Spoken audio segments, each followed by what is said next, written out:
என் முழுமையும் அது உமக்குத்தான் தேவா, நீர் எடுத்துக்கொள்ளும்.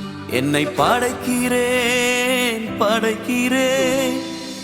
புதிதாக்கும் என் முழுமையும். கர்த்தருடைய நாமத்தை தொழுது கொள்ளும்படியை கர்த்தர் தந்த நல்ல கிருபைகளுக்காக நாங்கள் ஸ்தோத்திரம் செலுத்துகிறோம்.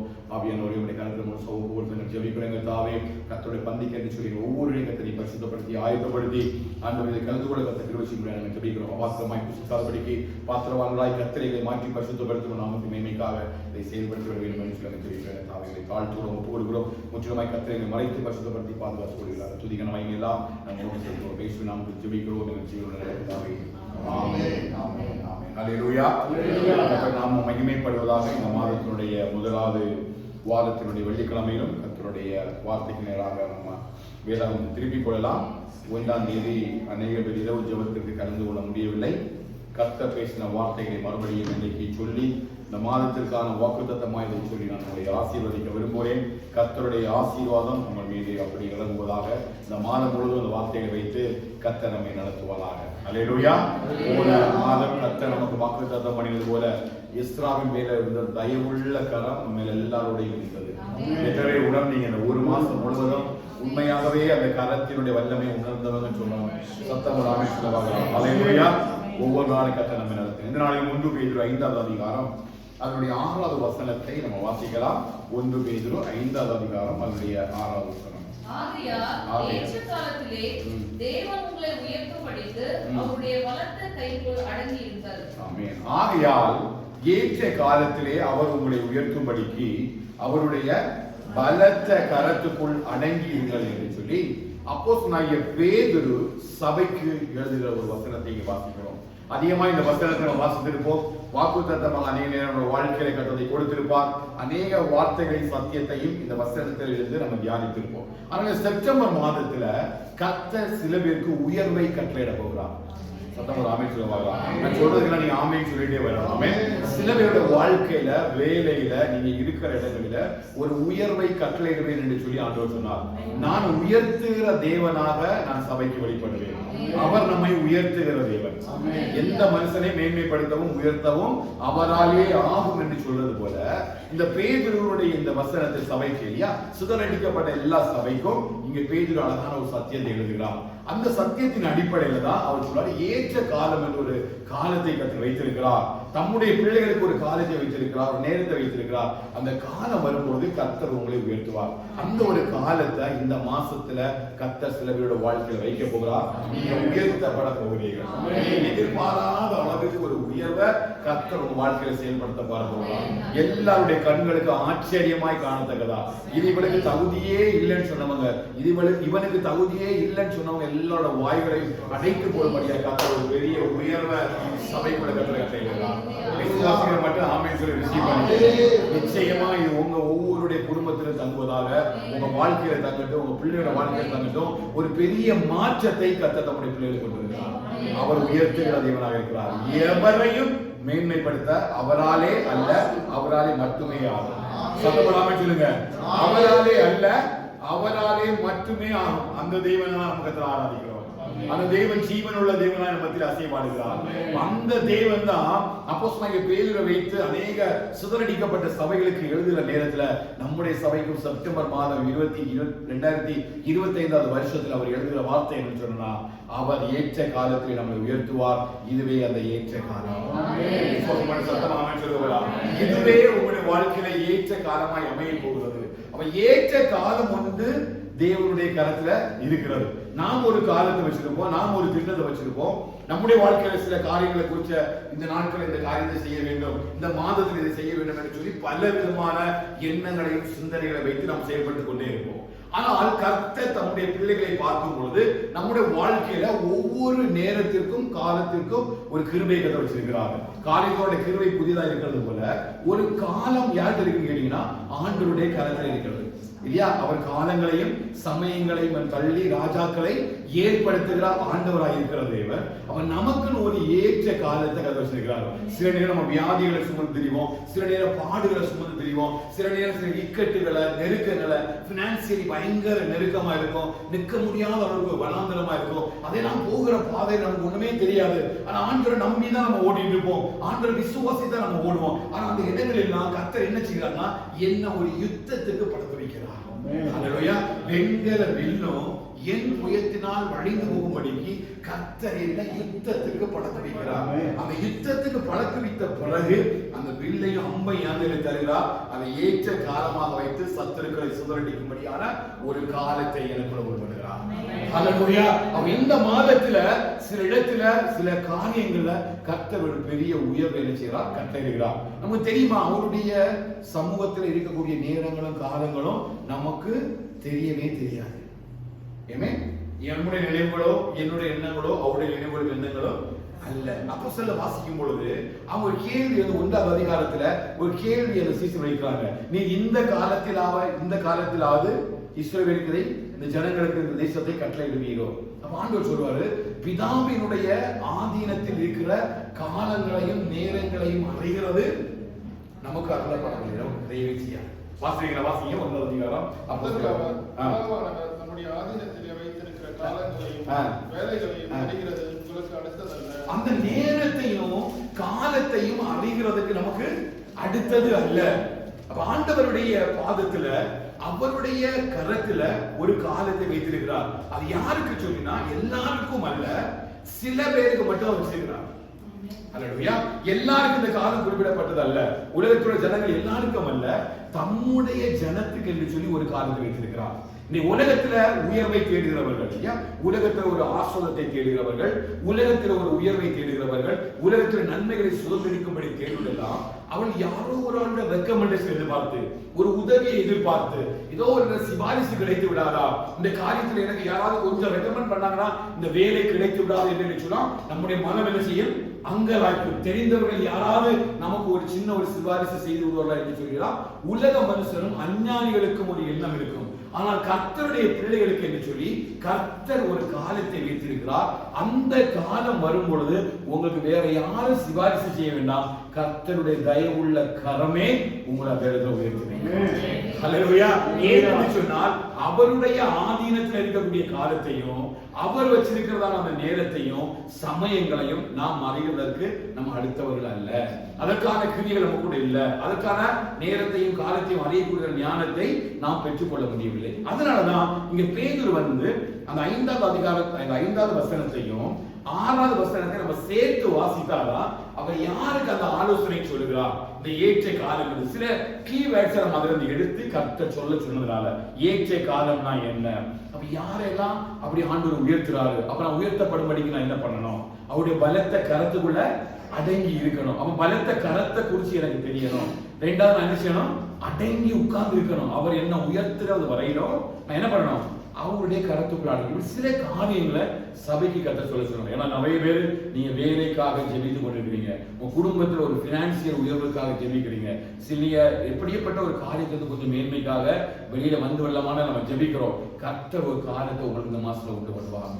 அப்படி ஆகிடும் கர்த்தருடைய காலம் உங்களுக்காக இதை செய்யும். அதுக்கு முன்னாடி நீ எந்த ரெக்கமெண்டேஷனுக்கும் சிபாரிசுக்கும் இல்லாம நீங்க எங்க இருக்கணும்னு கேட்டீங்கன்னா கர்த்தருடைய பலத்த கரத்துக்குள்ள அடங்கி இருக்கணும்.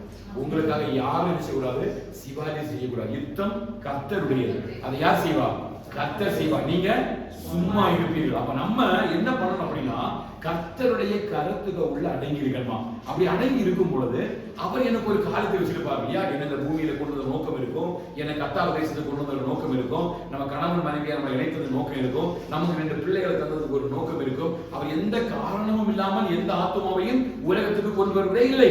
அதை தெளிவாக நமக்கு செய்திருக்கிறார். அப்படி அவர் கொண்டு இந்த தேசத்தில் கர்த்தர் வைத்திருக்கார் என்று சொன்னால் எனக்கு என்று சொல்லி ஒரு ஏற்ற காலத்தையும் கர்த்தர் வைத்திருக்கிறார். இது என்னுடைய கல்வியின் அடிப்படையிலேயோ அல்லது என்னுடைய எக்ஸ்பீரியன்ஸுடைய அடிப்படையிலேயோ இது உலக மனுஷனுடைய சிபாரிசின் அடிப்படையிலேயோ நன்மைகளை சுதந்திரித்துக் கொள்ளும்படி கர்த்தர் விரும்பல. அவர் என்னை உயர்த்தும்படி விரும்புகிறார்.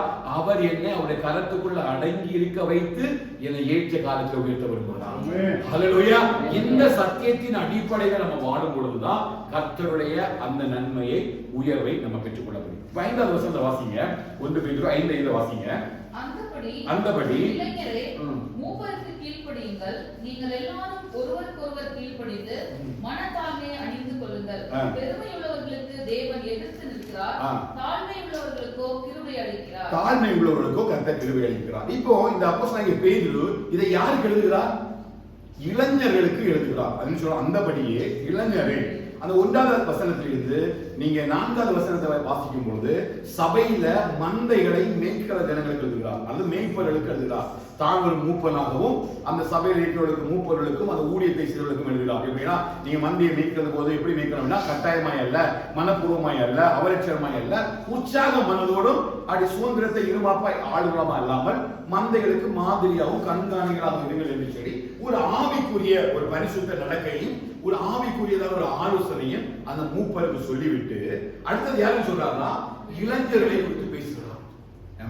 இளைஞர்களை குறித்து பேசுகிறார். ஒரு சபைக்குள்ள இருக்கக்கூடிய இளைஞர்கள். இது 2 விதமான அர்த்தத்தோடு கூட ஆவியானவர்கள் எழுதி வைத்திருக்கிறார். ஒன்று, வாலிப பிராயத்துல இளைஞர்களாக இருக்கிறவர்களுக்கு, வாழ்க்கையில வேலை தேடுவர்களுக்கு, உயர்வை தேடுவர்களுக்கு, ஆசீர்வதிக்கப்பட வேண்டும் என்று சொல்லி விரும்புவர்களுக்கு, தங்கள் வாழ்க்கையில நன்மைகளை சுதந்திரித்துக் கொள்ள வேண்டும் என்று சொல்லி விரும்புகிற சரீர பிரகாரமாக இருக்கிறதான இளைஞர்களுக்கும் ஆவிக்குரிய இளைஞர்களுக்கும் இதை கற்றளித்திருக்கிறார். அவர் 2 பேரும் எழுதுகிறார். ஒண்ணு, சரீர பிரகாரமாக நம்முடைய சபையில் இருக்கிறதான வாலிப பிள்ளைகளுக்கு அவங்க உயர்வில், அவங்க கல்வியில அல்ல அவங்க செய்கிறதான எல்லா பிரிவிலும் ஒரு உயர்வை கட்டளையிடும்படியாக, ஒரு ஆசோதை கட்டளையிடும்படியாக, அவங்க விரும்புகிறதான ஞானத்தை சுதந்திரித்துக் கொள்ளும்படியாக, அவங்க படிக்கிற எல்லா காரியத்திலையும் அவங்க இருக்கிற இடங்களில எல்லாரை காட்டிலும் தம்முடைய பிள்ளைகளை அவர் உயர்வாக வைக்கும்படி விரும்புகிறதான அந்த சூழ்நிலையில அவர் சில ஆலோசனைகளை எழுதிக்கிட்டு அப்புறம் சபையில் உள்ள விசுவாசத்தில இளைஞர்களாக இருக்கிறவர்களுக்கு அவர் எழுதுகிற ஒரு காரியத்தை எழுத முடியும். என்ன சொல்ற அப்படின்னா, நீங்க யாருக்கு கீழ்ப்படிங்கன்னா மூப்பருக்கு என்ன செய்யுங்க, கீழ்ப்படிங்க. யார மூப்பரை அடையாளப்படுத்துறாரு அப்படின்னா அப்போஸ்தலனாகிய பேதுரு தான். முதல் வசனம் வாசிங்க. இன்னொன்னு, உங்களில் உள்ள மூப்பருக்கு உடன் மூப்பர் அப்படின்னா உங்க சபையில் இருக்கக்கூடிய முதிர்ந்தவர்களுக்கு அல்லது உங்களை நடத்தக்கூடியவங்களுக்கு கூட நான் என்ன ஒரு நடத்தக்கூடிய ஒருவனாக, ஒரு மூப்பனாக நான் என்ன உங்களோட பிரசன்ட் பண்றேன். நான் பிரசன்ட் பண்ணும்போது நான் உங்களுக்கு ஒரு ஆலோசனை சொல்றேன். என்ன ஆலோசனை அப்படின்னா, நீங்க முதலாவது உங்களை நடத்துறவங்களுக்கு என்ன செய்யுங்க, கீழ்ப்படிங்க. உங்களை சபைகளை நடத்துறவங்களா இருந்தாலும் சரி, அப்படி இல்லைன்னா நீங்க வேலை பார்க்கிற இடங்களில் உங்களுக்கு ஒரு அதிகாரத்தை ஒரு நடத்துவார் இல்லையா, அதிகாரங்களானாலும் துறைத்தனங்களானாலும் யாரால் ஏற்படுத்தப்படுகிறது, ராஜாக்களானாலும் தேவனால ஏற்படுத்தப்படுறது. அப்படி நீங்க மூப்பருக்கு என்ன செய்யணுமா, கீழ்ப்படிய வேண்டுமா. எந்த காரியத்திலையும் நீங்க மூப்பருக்கு முதல்ல கீழ்ப்படிங்க. You should respect the elders அப்படின்னு சொல்றாரு. அவருடைய வார்த்தையுடைய காரியம் என்ன அப்படின்னா, சபைக்குள்ள இருக்கிறதான அந்த ஜனங்கள், சபையில விசுவாசத்தில் வளர்ந்து கொண்டிருக்கிறவர்கள், விசுவாசத்தில் வாழ்கிறவர்கள், ரட்சிக்கப்பட்டவர்கள், எல்லாருக்கும் ஒரு காரியம் எழுதுறாரு. என்ன அப்படின்னா, நீங்க முதலாவது கீழ் குணத்தை உங்களுக்குள்ள வைத்துக் கொள்ளுங்கள். ஒருத்தருடைய உயர்வுக்கு ஆண்டவர் அவனுக்குள்ள எதிர்பார்க்கிற ஒரு காரியம் என்னன்னு கேட்டீங்கன்னா, அவங்களுடைய கீழ்ப்படிதலை எதிர்பார்க்கிறார்.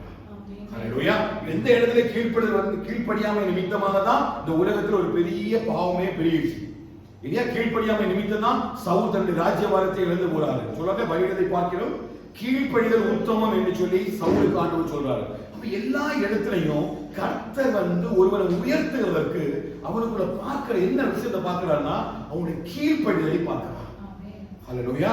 நம்ம கொடுக்கப்பட்டிருக்கிற பொசிஷன்ல, எனக்கு கொடுக்கப்பட்டிருக்கிற வேலையில நான் உண்மையா கீழ்ப்படிதலா இருக்கிறேனா, நான் சபைக்குள்ள நான் கீழ்ப்படிந்து இருக்கிறேனா, வேத வசனத்துக்கு கீழ்ப்படிகிறேனா, என்னை நடத்துகிற மூப்பர்களுக்கும் என்னை நடத்துகிறதான மேய்ப்பனுக்கும் நான் கீழ்ப்படிந்து வசனத்தின்படி நான் நடந்து கொள்கிறேனா என்பதை யார் பார்க்கிறான்னா, ஆண்டவர் பார்க்கிறார்.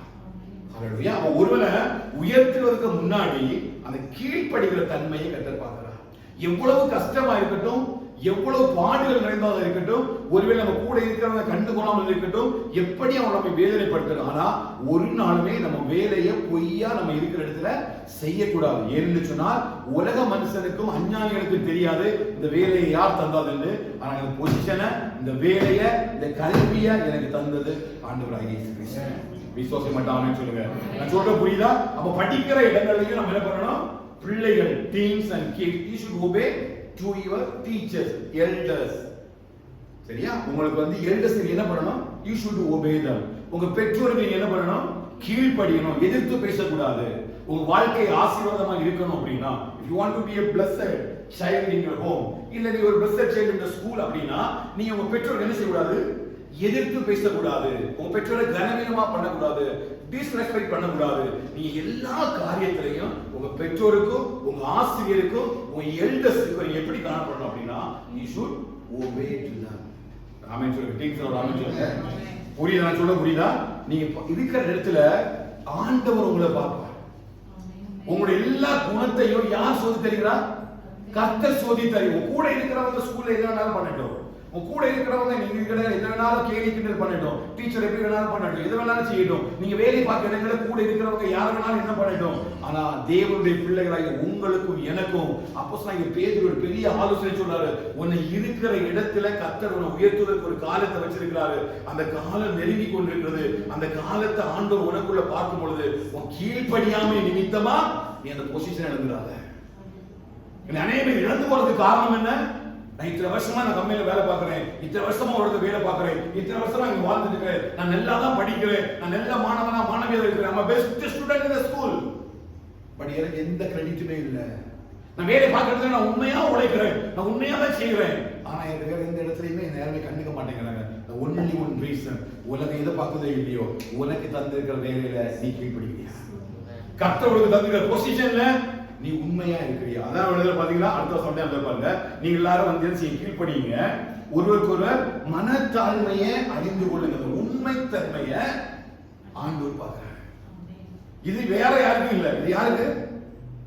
சபைக்கு. எந்த சபைக்கு? அந்த ஒன்றாவது அதிகாரம் 1 வசனம் வாசிங்க, 1-2 வசனம் வாசிங்க. கிறிஸ்து இயேசுவின் அப்போஸ்தலனாகிய பேதுரு வந்து கலாத்தியா, கப்பதோக்கியா, ஆசியா, பித்தினியா தேசங்களில் சிதறியிருக்கிறவர்களில் பிதாவாகிய தேவனுடைய முன்னறிவிப்பின்படியே ஆவியானவரின் பரிசுத்தமாக்குதலினாலே கீழ்ப்படிதலுக்கும் இயேசு கிறிஸ்துவின் ரத்தம் தரிக்கப்படுதலுக்கும் தெரிந்து கொள்ளப்பட்ட பரதேசிகளுக்கு எழுதுகிறதா. நம்ம எதுக்காக தெரிஞ்சிருந்தாரு? கீழ்ப்படிதலுக்கு தெரிஞ்சிருக்கிறார். இது யாருக்கு எழுதுறாரு பாத்தீங்கன்னா, சிதறடிக்கப்பட்டதான சபைகளுக்கு. அப்போஸ்தலரை நான் டீச் பண்ணும்போது தெரியுமான்னு தெரியாது, சபைகள் எல்லாம் என்ன பண்ணாங்க, ஒரு காலகட்டத்தில் 5வது 6வது அதிகாரம் வரும்போது சீசன் எல்லாம் சிதறடிக்கப்படுறாங்க, எல்லாம் ஒடுங்கி போயிடுறாங்க. அப்படி அந்த டைம்ல சிதறடிக்கப்பட்ட சின்ன சின்ன குட்டி குட்டி சபைகள் எல்லாம் உருவாகிட்டு இருந்தது. அந்த சபைகள்லாம் சிதறடிக்கப்பட்ட சபைகளுக்கு தான் இங்க பேதுரு வைத்து ஆண்டவர் ஒரு பெரிய ஆவிக்குரிய பரிசுத்த ஆலோசனை எழுதும் பொழுதுதான் அவர் மூப்பருக்கு எழுதுகிற விதமாகவே இளைஞர்களுக்கு ஒரு காரியத்தை எழுதுறார். என்னதுக்காக எழுதுறார் அப்படின்னா, இளைஞர்கள் இந்த வாலிப பிராயத்துல அவங்க யாரும் என்ன செய்ய மாட்டாங்க, மதிக்க மாட்டாங்க. அவங்களோட வாழ்க்கை எப்படி இருக்குன்னா, தங்களால் எதையும் செய்துவிட முடியும், தங்களுடைய திடமான சகத்து நிமித்தமாக, தங்களுடைய பலத்தின் நிமித்தமாக, தன்னுடைய எல்லா காரியத்திலையும் நமக்கு யாரும் அறிவுரை சொல்ல வேண்டிய அவசியம் இல்லை அப்படின்னு சொல்றாங்க பிள்ளைகள். நீங்க ஒண்ணு எனக்கு சொல்லி இது தெரிய வேண்டுங்கிற அவசியம் இல்ல. அழகாதான் ஆவியானவர் எழுதியிருக்கிறார். அப்படி இளைஞர்கள் சில நேரங்கள் சொல்றாங்க, பிள்ளைகள் சொல்றாங்க, மம்மி உனக்கு இது தெரியாது நீ அமைதியா இரு, டாடி உனக்கு தெரியாது நீ அமைதியா இரு அப்படின்னு பிள்ளைகள் சொல்லக்கூடிய ஒரு ஸ்டேஜ் தான் இந்த இளைஞர் பருவம். அதே போலதான் ஆவிக்குரிய வாழ்க்கையில பாருங்க, ஒரு இளைஞரா நம்ம விசுவாசத்துல முதல்ல வரும் பொழுது ஜெபிக்கிறதுல, வேதம் வாசிக்கிறதுல, கொடுக்கிறதுல எல்லாத்தையும் ரொம்ப ஸ்ட்ராங்கா இருப்போம். சில ஆலோசனை நம்மளால ஏற்றுக்கொள்ள முடியாது, சில சத்தியங்கள் நம்மளால ஏற்றுக்கொள்ள முடியாது, சில பேர் நமக்கு சொல்லும் பொழுது மிக கஷ்டமா இருக்கும். அதனாலதான் தாவீது சொல்றாரு, நீதிமான் எண்ணெய் தலையில கொட்டட்டும், அது என் தலைக்கு மெதுவான எண்ணெயை போல இருக்குது.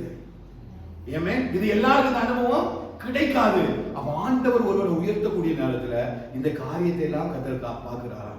சபைக்குள்ளானாலும் சரி, நம்ம வேலை பார்க்கறதுனாலும் சரி, கர்த்தர் என்ன பார்க்கிறாருன்னா, நம்முடைய எல்டர்ஸுக்கு, நம்முடைய அதிகாரங்களுக்கு, துணைத்தனங்களுக்கு, கர்த்தர் ஏற்படுத்தியிருக்கிற ராஜாக்களுக்கு எல்லாம் நம்ம என்ன செய்யணும், கீழ்ப்படிதலுள்ளவர்களாய் மாறணும். இந்த கீழ்ப்படிதல் தான் நம்ம என்ன செய்யும், வேற ஒரு லெவலுக்கு நம்மள எடுத்துட்டு போகும். கள்ளத்தனமான வேலைகள் செய்யக்கூடாது. தேவனுடைய பிள்ளைகளுக்கு வேற யாரும் நம்மளை பார்க்கறாங்களோ இல்லையோ, வானத்தில் இருந்து தேவன் மண்புத்திரரை கண்ணோக்கி பார்த்து கொண்டே இருக்கிறார். ஹல்லேலூயா. நம்மளை அழைத்ததுக்காக 1வது வசனம் 2வது வசனம் சொல்றாரு, கீழ்ப்படிதலுக்காக தான் கர்த்தர் நம்ம ஒவ்வொருவரையும் அழைத்தார். We are called for to be obedient, to obey. அதற்காக தான் கர்த்தர் அழைத்திருக்கார். அந்த ஒபீடியன்ஸ்ல கொஞ்சம் கூட நம்ம என்ன செய்யக்கூடாது, மாற்றம் இருக்கக்கூடாது. அடுத்த வாரம் சொல்றாரு, நீங்கள் எல்லாரும் கீழ்ப்படிந்து ஒருவருக்கு ஒருவர் கீழ்ப்படிந்து. இப்ப எல்டர்ஸ்க்கு மட்டுமல்ல, இப்ப நீங்க இந்த இளைஞரை பார்க்கும் பொழுது இளைஞர் உங்களுக்கு மட்டும்தான் கீழ்ப்படியணும் இல்ல, சபைக்குள்ள நீங்க இருக்கக்கூடிய அந்த ஃபெல்லோஷிப்ல நீங்க ஒருவருக்கு ஒரு என்ன செய்யணும், கீழ்ப்படியணும். அதை கதை பார்க்கிறாரு. தனிப்பட்ட விதமாக அல்ல, ஒரு தனிப்பட்ட மனுஷனுடைய கீழ்ப்படிதல் மாத்திரமல்ல, ஒரு குடும்பத்தோடு கூட கூடி வரும், ஒரு மனதோடு கூட கூடி வரும்பொழுது, ஒரு ஃபெல்லோஷிப்பா வரும்பொழுது ஒருவருக்கு ஒருவர் என்ன செய்யக்கூடாது, மன இறுக்கமாக அப்படி இருக்கக்கூடாது. அதான் அப்போஸ்தலர் நான் சொன்னேன், அவங்க ஒரு மனதோடும் வேண்டுதலிலும் விண்ணப்பத்திலும் தரித்திருந்தார்கள். ஆனா அவங்க ஆரம்ப வாழ்க்கை என்ன, இவங்க 12 பேரும் சேர்ந்துதான் நடக்கிறாங்க, 12 பேரும் கூட தான் இருக்கிறாங்க. ஆனா இவங்களுக்கு என்ன பிரச்சனைன்னு கேட்டீங்கன்னா, யார் பெரியவன்? ஆண்டவர் ஜெபிக்கும் பொழுதுதான் யாரை கூட்டி போறாரு, பேதுருவையும் யாக்கோபையும் யோவானை கூட்டிட்டே போறாரு. இவர் கூடவே போறாங்க, கெத்செமனே தோட்டத்துல ஜெபிக்கிறாங்க, ஆண்டவர் சில இடங்கள்லாம் போறாங்க, அற்புதங்களை பார்க்கறாங்க, அதிசயங்களை பார்க்கறாங்க. இவ்வளவு காரியங்கள் எல்லாம் செய்த பிறகும் இவர்களுக்குள்ளே ஒரு போட்டி. என்ன போட்டினா, தங்களில் யார் பெரியவன்? நீ சொல்லி நான் கேட்கணுமா, நீங்க என்னோட பெரிய ஆளா, உனக்கு என்ன குறைஞ்சவனா? இது எல்லாமே அவங்களுடைய அந்த கேரக்டர் வைஸ் வெளிப்படுது. அந்த 12 பேருடைய எண்ணத்தையும் சிந்தனை பார்த்தீங்கன்னா, யாரையுமே கத்த தனித்தனியா போதிக்கல. போகிற இடங்கள்லாம் ஆண்டு கூட்டிட்டு போறாரு. சில இடங்கள்ல தான் பேதுருவை யாக்கோபை யோவானையும் ஜெபிப்பதற்காக தனியா அழைத்து கொண்டு போறாரே தவிர, மற்ற இடங்களெல்லாம் சீஷர்கள் கூட இருக்கிறாங்க. வேத வசனத்தை அறிந்தவர்களாய், ஆண்டவருக்கு கூட அற்புதங்களையும் அதிசயங்களையும் பெற்றுக் கொண்டவர்களாய் ஓடுறாங்க. ஆனா இவங்க ஒரு இடத்திலுமே ஒருத்தருக்கு ஒருத்தர் சில மனத்தாழ்மையாக செயல்படவே இல்லை. ஆனா பரிசுத்த ஆவியானவர் கூட வந்த பொழுது அந்த வசனம் தெளிவா சொல்லுது, அவங்க ஒரு மனதோடும் ஜெபத்திலும் வேண்டுதலிலும் தரித்திருந்தார்கள். அப்போ இந்த ஒருவருக்கு ஒருவர் கீழ்ப்படுகிற தன்மை ரொம்ப முக்கியம் இல்லையா? நம்ம எந்த இடத்துலையும் இருமாப்பா இருந்து விடக்கூடாது. நான் சொல்றது சபையில மட்டும் இல்ல, நம்ம வேலையை பார்க்கிற இடங்களிலேயும் ஒரு உயர்வை சுதந்திரித்துக் கொள்ளும்படி, ஒரு இடத்துல ஒரு பொசிஷனை வந்து நம்ம பெற்றுக் கொள்வதற்காக நம்ம எந்த இடத்திலுமே யாரையும் நம்ம என்ன செய்யக்கூடாது, கீழ்த்தரமாய் நினைத்து விடக்கூடாது. இல்ல கொஞ்சம் ஜூனியர் கொஞ்சம் தான் நடத்துறது, அவங்க கொஞ்சம் ராக் பண்றது, மற்றவங்க கொஞ்சம் வேற மாதிரி பேசுறது, தெரிந்தவங்க அப்படி பேசுறது தெரியாது, இதை உலகம் செய்யும். ஆனா இதற்காக ஒண்ணு கர்த்தர் நம்மை அழைத்து விடவில்லை. கர்த்தர் நமக்கு ஒரு நல்ல ஒரு வேலை தந்திருக்கிறார். வேலை பார்க்கிற இடத்துல கர்த்தர் நம்மை பார்க்காத உணர்வோடு கூட நம்ம ஒருவருக்கு ஒரு எப்படி இருக்கணும், மனத்தாழ்மை உள்ளவர்களாக இருக்கணும். இது சபைக்கானது மாத்திரமல்ல, நீங்க சபையில மட்டும் வருஷமா இருந்துட்டு வெளியில போகக்கூடிய நேரத்தில் எப்படியும் வாழலாம் என்று அல்ல.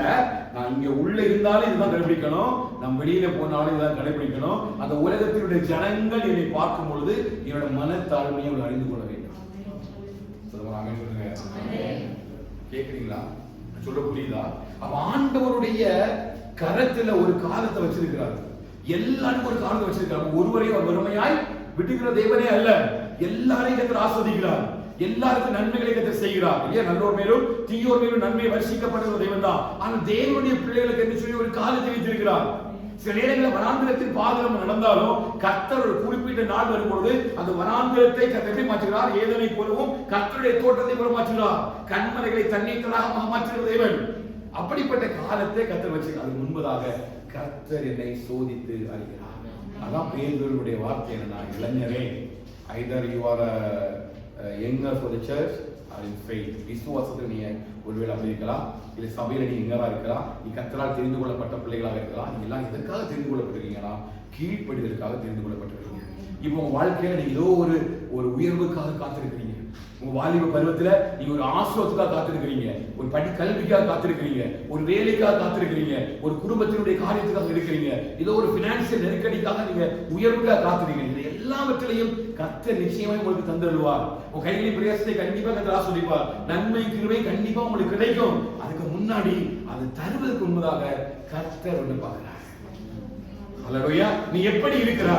இந்த பொசிஷனை உன் கையில தந்தா அது கர்த்தருடைய நாமத்தின் மகிமைக்காக சாட்சியாக இருக்குமா? புரியுதா? ஒரு பொசிஷனை தந்தா இது கர்த்தருடைய நாமத்தின் மகிமைக்காக, இன்னும் உன் மூலமா நாமம் மகிமைப்படுமா? இன்னொரு நாமம் மகிமைப்படுவதற்கு இந்த பொசிஷன் வந்து ஹெல்ப்ஃபுல்லா இருக்குமா? கர்த்தரோட உயர்த்தினதுக்கான ஒரு நோக்கம் என்ன? அந்த இடத்துல அவருடைய நாமம் மகிமைப்பட வேண்டும், அவர் அங்க உயர்த்தப்பட வேண்டும், அவர் உயர்ந்திருக்கணும், அவருடைய நாமம் துதிக்கப்படணும். அந்த பொசிஷனை தரதுக்கு முன்னாடி கர்த்தரை புடமிட்டு சோதித்து பார்க்கிறார். அதுதான் ஒண்ணு கீழ்ப்படிகிறது, obedience. செகண்ட் பாத்தீங்கன்னா மனத்தாழ்மை. ரெண்டாவது மனத்தாழ்மையை பார்க்கிறாரு. இருமா அப்ப என்னை விட்டு மாற்றினாரு. அடுத்த பாருங்க, மனத்தாழ்மை எல்லாரும் ஒழுங்குகள் கீழ்ப்படிந்து மனத்தாழ்மையை அணிந்து கொள்ளணும். அப்படின்னா யூ வியர் இட் ஃபுல்லா. இப்போ உனக்கு என்ன இருக்குது? மனத்தாழ்மை இருக்குது. ஏன் தாழ்மையை நீ அணிந்திருக்கிறார்? இப்போ தாழ்மை அணிந்து எப்படி பாங்க? எப்படி பாங்க? தாழ்மை அணிந்து யாராவது சொல்லுங்க. வேதத்துல யார் மனத்தாழ்மை அணிந்திருந்தா? ரொம்ப யார் அணிந்திருந்தா? திடீர்னு கேட்டா எப்படி பாசம் சொல்லுவோம். இப்ப இயேசு கிறிஸ்துவை எடுங்க. அவர் எப்படி இருந்தாரு? தாழ்மை உள்ளவராக வந்தார். எல்லா விதத்திலையும் ஒரு இடத்துல கூட நம்ம மற்ற மனுஷனை விடவும் ஆண்டவராய் இயேசு கிறிஸ்துவை எடுத்தோம்னா, ஏன்னா ஒருவருக்கும் கிடைக்க கூடாத ஒரு பெரிய பொசிஷன் தான் வருது. இந்த உலகத்துல யாருக்கும் கிடைக்க கூடாத ஒரு பொசிஷன். அப்படி ஒரு பொசிஷன் கிடைச்சுன்னா நம்ம இருக்க பிடிச்சிடுவோம். ஒரு நாள் விஷயம் விட்டோம், விடவே மாட்டோம். ஆனா அவர் பாருங்க, எனக்காக அவர் எல்லாத்தையும் விட்டு மனத்தாழ்மையாக அடிமையின் ரூபம் எடுத்து இந்த பூமிக்கு வந்தார். அவர் வந்தது மாத்திரம் இந்த வசனம் அவர் சொல்றாரு இல்லையா, நான் ஊழியம் எதுக்கு வந்தாரு? ஊழியம் கொள்ளும்படி வரல, ஊழியம் செய்யும்படி வந்தார். எல்லா இடங்களிலும் அவர் என்ன செய்தார்? தன்னை தாழ்த்தினார். ஒரு இடத்துல கூட அவர் தன்னுடைய பொசிஷனை சொல்லி தன்னை என்ன செய்யல? உயர்த்தவே இல்லை. பவுல பாருங்க, பவுல் சொல்றாரு, நீங்க கிறிஸ்துவை பின்பற்றுவது போல நீ என்ன பின்பற்றலாம், ஒன்னும் பிரச்சனை சொல்ற. அப்போ பவுலுக்குள்ளேயுமே என்ன இருந்துச்சு? மனத்தாழ்மை இருந்துச்சு. எல்லா இடத்திலையும் தன்னை தாழ்த்துற ஒரு காரியம். அவன் ஊழியத்தில் இருக்கலாம், போகிற இடத்துல எல்லா இடத்திலையும் அவன் கர்த்தருடைய நாமத்தின் மகிமைக்காக தன்னை தாழ்த்துறான். அந்த அனுபவத்தை நம்ம பெற்றிருக்கலாம். அதுதான் ஆண்டவராக இயேசு கிறிஸ்து நமக்கு முன்மாதிரி வைத்து போறார். நம்ம எந்த இடத்திலுமே எந்த தகுதியும் நம்ம கொடுக்கப்படும். நம்முடைய ஒரே தகுதி என்னன்னு கேட்டீங்கன்னா தேவனால் இருக்கிறது இல்லையா? சிலர் ரதங்களை குறித்தும் சிலர் குதிரைகளை குறித்தும் மேன்மை பாராட்டுகிறார்கள். நாங்களோ எங்கள் தேவனாகிய கர்த்தருடைய நாமத்தை குறித்து மேன்மை பாராட்டுறீங்க. கர்த்தர் என்ன தந்திருக்கிறாரோ அது யாருடைய நாமத்தை மகிமைக்காக?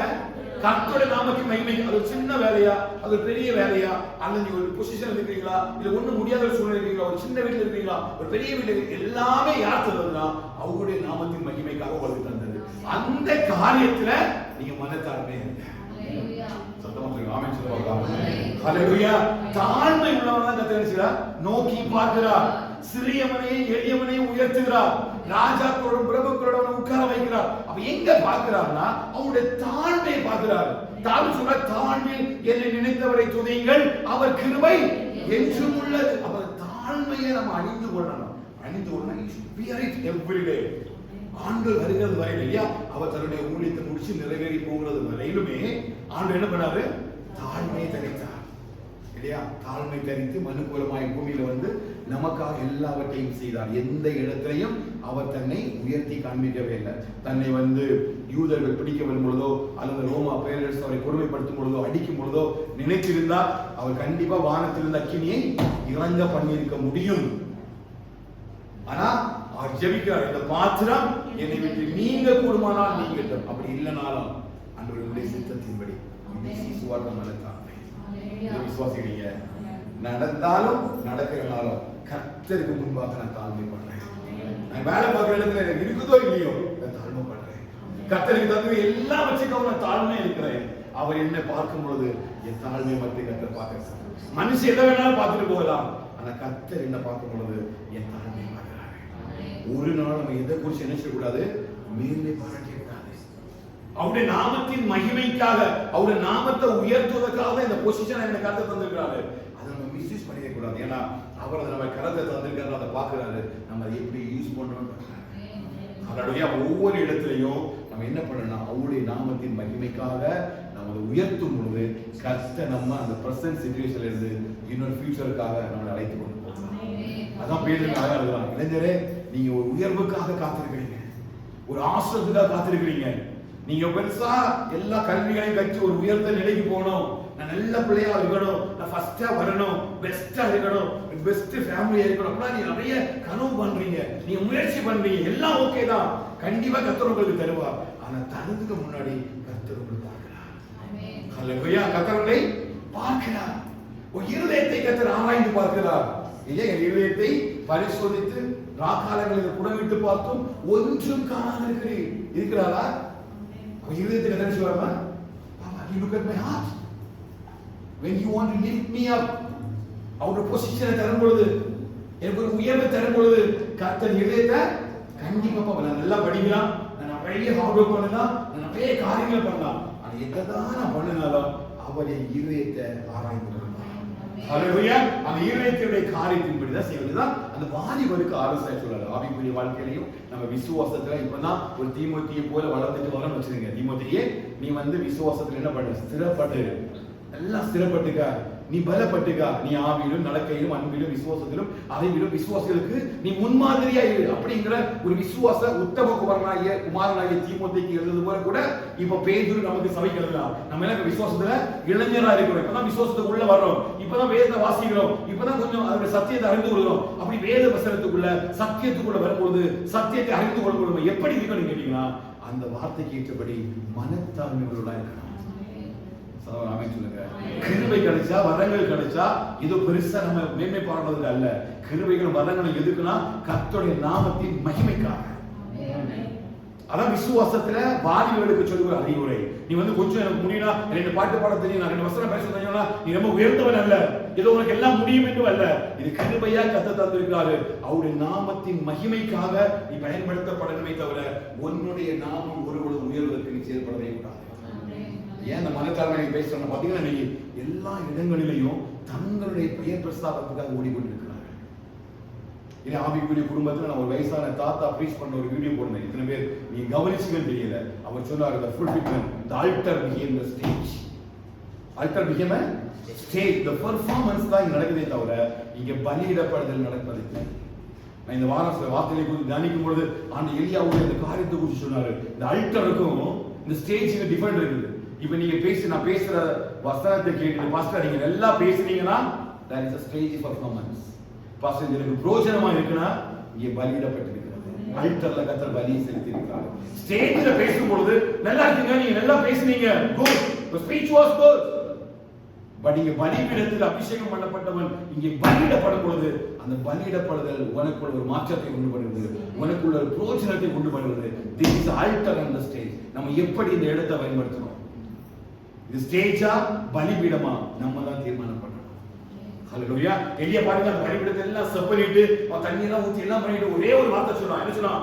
என் தேவனே என்னை கேட்டருளும் என்று சொன்னான். வானத்திலிருந்து அக்கினி பலிபீடத்துக்குள்ள விழுந்தது. அதே பலிபீடத்தை தான் இன்னொரு கூட்டம் காலையில இருந்து ராத்திரி வரை கத்திட்டு இருக்குது, சத்தம் போடுது. அது என்னது?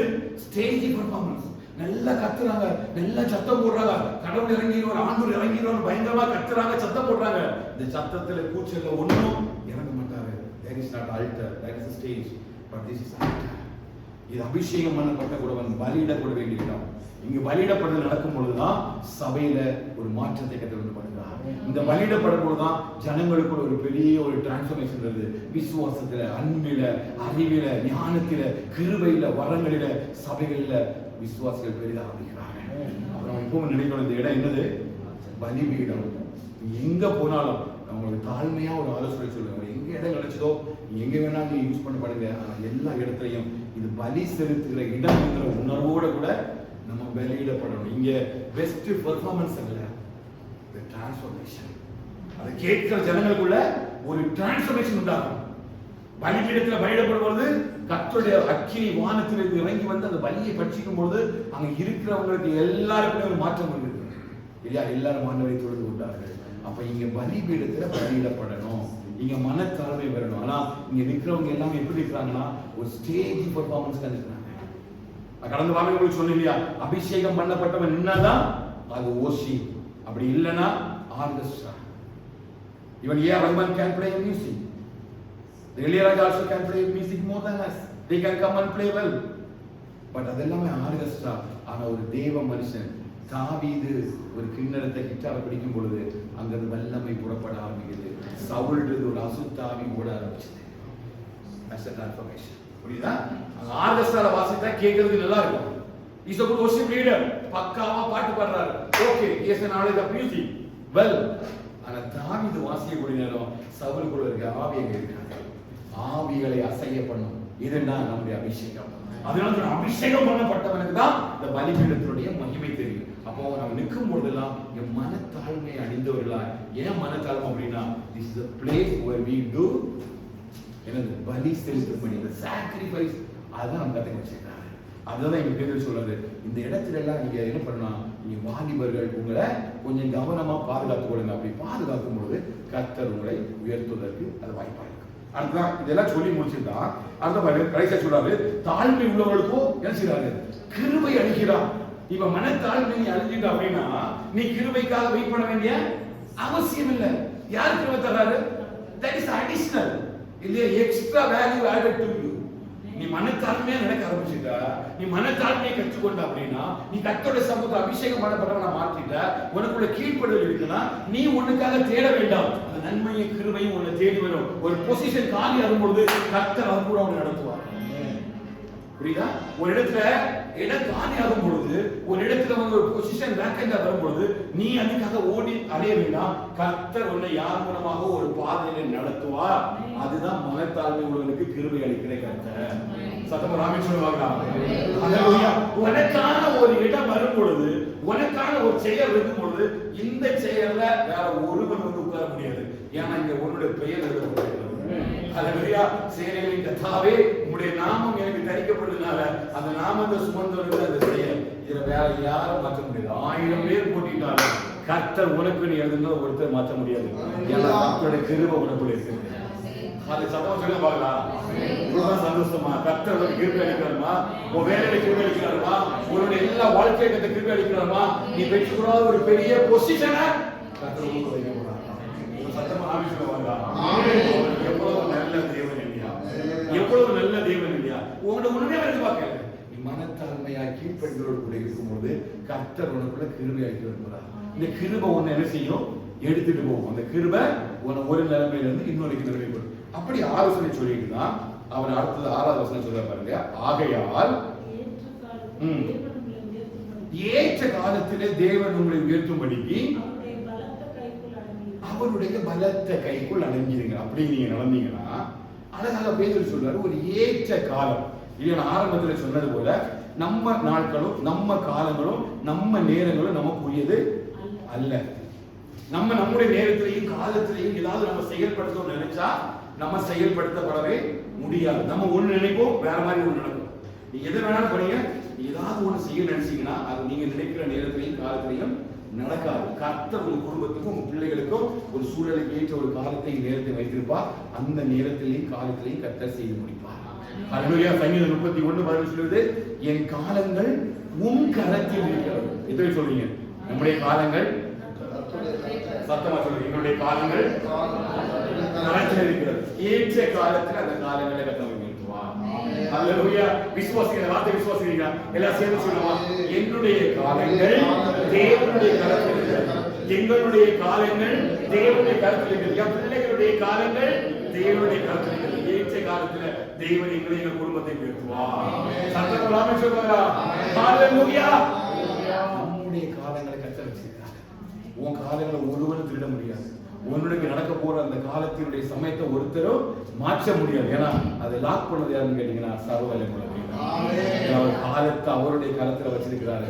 நிச்சயமா பேசுவார், கர்த்தர் நம்ம அதை செய்ய மாற்றுவார். இப்ப ஒரு பெரிய காலத்தை நம்ம முன்னவா வச்சுன்னா நம்ம நடத்திட்டு இருக்கிறார். ஃபார் எக்ஸாம்பிள், நான் ஏற்கனவே நம்ம இரவு பேசுவது போல யோசுவாவை எடுத்து பாருங்க.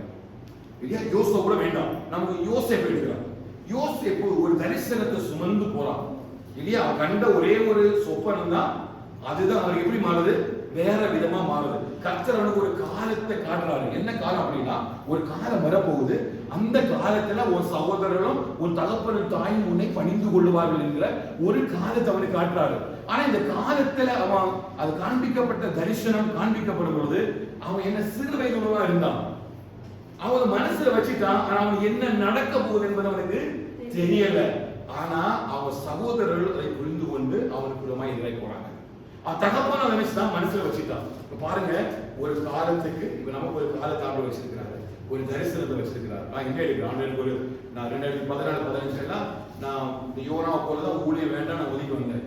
அப்பதான் அந்த டைம்ல அவன் கூட பேசுவான், நான் ஒரு பெரிய சபையை தருவேன், நீ கம்பெடுத்து வரலாம், மேட்டக்காரனா இருக்கிறான், நீ சத்தியத்தை பேசணும், ஜனங்களை கொண்டு வரணும், அப்பெல்லாம் நிறைய பேசியிருந்தாரு. சும்மா 5000 விசுவாசிகளை தருவேன் சொன்னாரு. என் மனைவி அந்த கேம்பஸ் கூட போனோட எனக்கு தலைக்கு பைத்தியம் முடிச்சுன்னு சொல்லுவான், நீ ஒண்ணு வேலையை பார்க்க அப்படி இருக்காது, சும்மா டெய்லியுமே இதை நீங்க பேசிட்டு வரீங்கன்னே சொல்லுவான். அப்படி ஒரு தரிசனத்தோடு கூட தான் கர்த்தர் அழைத்து கொண்டு போனான். ஆனா அடுத்த 8 வருஷமா எனக்கு எதுவுமே தெரியாது. நான் இதை வாயில பேசிட்டு போவேன், ஆனா எனக்கு என்ன நடக்குன்னு தெரியாது. வேலைக்கு போவோம், வருவோம், வேத வாசிப்பேன், நல்லா வேத வாசிப்பேன், நல்லா ஜெபிப்பேன், படுத்துருவேன், வருவேன், வேத வாசிப்பேன், ஜெபிப்பேன், படுத்துருவேன். ஃப்ரெண்ட்ஸ் எல்லாம் கிடையாது. நான் இப்படியே தான் ஓடிட்டேன். எப்படி ஒரு ஜோசப் அங்க ஓடுறாரோ அதே மாதிரிதான் நானும் ஓடினேன். நமக்கு எதிரிகள் யாரும் கிடையாது, சகோதரர்கள் யாரும் கிடையாது. ஆனா அந்த யோசிப்பு தரிசனத்தை எடுத்துட்டு போலாம் பாருங்க. போகிற பாதையில முதலாவது என்ன பண்றாங்க, அவனை தூக்கி ஒரு குழிக்குள்ள போடுறாங்க. கண்டிப்பா இவன் குழிக்குள்ள விழுந்த நேரத்துல இவன் கண்டிப்பா யோசிச்சிருப்பான் இல்லையா? சொல்ல புரியுதா? இவன் யோசிப்பு தரிசனத்தோடு கூட ஓடுறான். இவன் நினைச்சிருப்பான் தரிசனம் கூட கிரீச்சிட்டே இருந்திருக்கும். ஒரு நாள் இப்படி ஒரு சம்பவம் நடக்க போதான்னு தெரியுமா அவனுக்கு தெரியாது. ஆனா அந்த குழிக்குள்ள விழுந்தவன நினைச்சிருப்பான், இந்த தரிசனம் இங்கோட முடிய போகுது, இந்த தரிசனம் இங்கே வராது, நான் கண்ட கனவு அப்படியே முடிய போகுதுன்னு அப்படியே இருக்கக்கூடிய நேரத்துல அந்த தரிசனம் தந்தவர் மறவாம அவனை தூக்குறாரு. நீ குழிக்குள்ள கடக்க வேண்டியவன் அல்ல, நீ பார்வோருடைய சிங்காசனத்துல 2வதாக ரதத்தின் மீது அமரக்கூடியவன். இப்ப நீ குழிக்குள்ள இருக்கிற மாதிரி ஒரு அனுபவம் இருக்கும் இல்லையா? ஒரு தனியா ஒரு தோட்டத்துல மனிதன் அப்படி ஒரு குழிக்குள்ள இருக்கிற மாதிரி ஒரு அனுபவம் இருக்கும். கர்த்தரோட சபையில கொண்டு வச்சாருன்னா கண்டிப்பா உங்களோட தேசத்துல உயர்த்திருப்பாரு. அது ஆண்டவராகிய இயேசு கிறிஸ்துவினால மட்டும்தான் முடியும். அவரால் மட்டும்தான் செய்ய முடியும். அவருடைய நாமத்தை நீ நம்புறீங்க, நோக்கி கூப்பிட்டீங்க அப்படின்னா அவரால் உங்களை அந்த இடத்துல உயர்த்தி வைக்க முடியும். செய்வதற்கு இயேசு மட்டுமே வல்லமை உள்ளவர். யோசேப்புக்கு மட்டுமல்ல, நமக்கும் தரிசனம் தந்து நடத்துகிறார். தரிசனம் தந்தவர் பரவார், அவனை தாங்கி நடத்திடுவார். எதை விசுவாசிக்கிறீங்க? ஒரு தரிசனத்தோடு நடத்துறாரா?